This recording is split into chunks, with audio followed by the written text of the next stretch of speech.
Wyatt Langford is in. Jackson Holliday is out. Let's discuss on Fantasy Baseball Today in 5.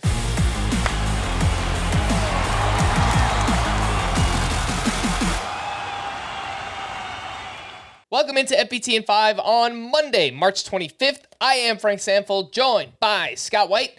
And the news and notes from the weekend. Wyatt Langford will be on the Rangers opening day roster. He's expected to be the primary DH, but also said that Langford will rotate in the outfield. He's had a massive spring, Scott, 375 batting average, 6 homers, 1161 OPS. In drafts this weekend, Langford's ADP was 72.2. Not sure that there's much else to say, but that's a pretty high price tag for Wyatt Langford. Understandable. I think we've been saying all along that when some of these high-end rookies, when some of these high-end prospects, when they are officially added to the opening day roster, when that's determined, that we're going to see their draft stock rise dramatically. And I think that's about where I was expecting for Wyatt Langford, maybe more like 75 to 100 range. He's going a little higher than that.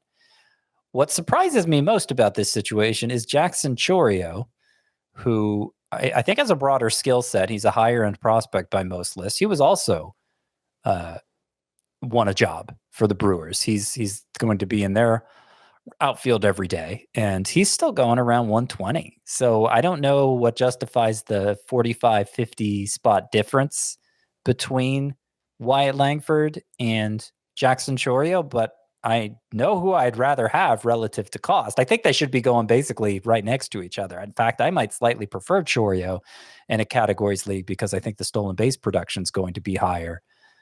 But yeah, I guess my takeaway is just that he still seems like a relative value, Chourio, compared to Langford.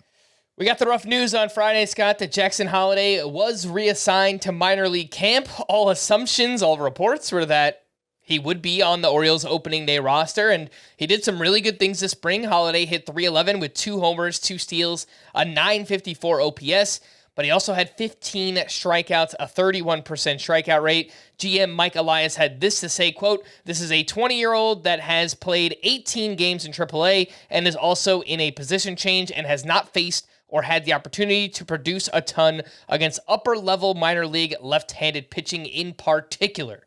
Scott, how much are you dropping Holliday in the rankings, and is he the top prospect to stash as of now? Well, I'm dropping him quite a bit. I'm dropping him probably about 100 spots behind Jackson Merrill, who does have a job with the Padres and is also a high-end prospect.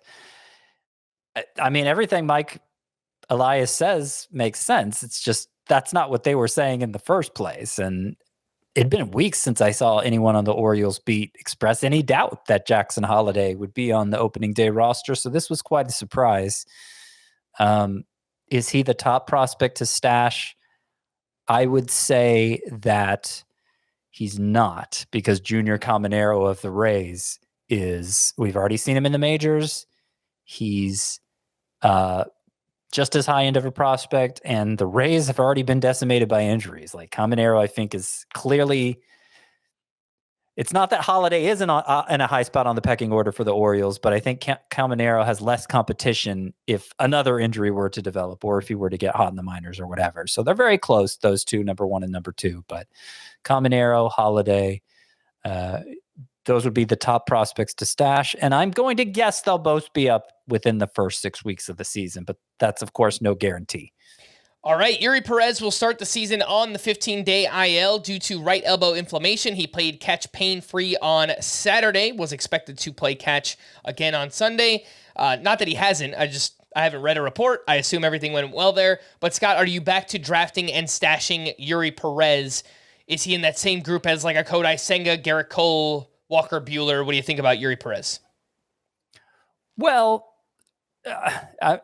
they're all injured and they're all expected to miss they're expected to be out for a matter of weeks, I would say. Cole and Senga probably have the most distant timeline, but we're still talking mid-May probably for them.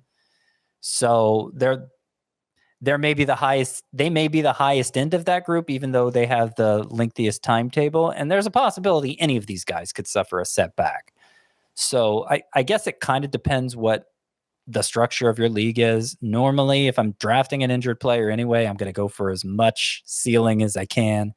I think Cole and Senga provide that. I have Eury Perez a little behind them, even though his injury sounds like maybe the least serious. But, this is good news. Obviously, if you already drafted him, you should be thankful that it's only inflammation. If you haven't drafted him yet, you can feel good taking him at a point where you can live without him for 4 to 6 weeks, because that's what I think the timetable is going to end up being for Eury Perez. All right. For more extensive fantasy baseball coverage, listen to the Fantasy Baseball Today podcast on Spotify, Apple Podcasts, the Audacy app, or anywhere else podcasts are found. Thanks for listening to Fantasy Baseball Today in 5, and we will be back again tomorrow. Bye-bye.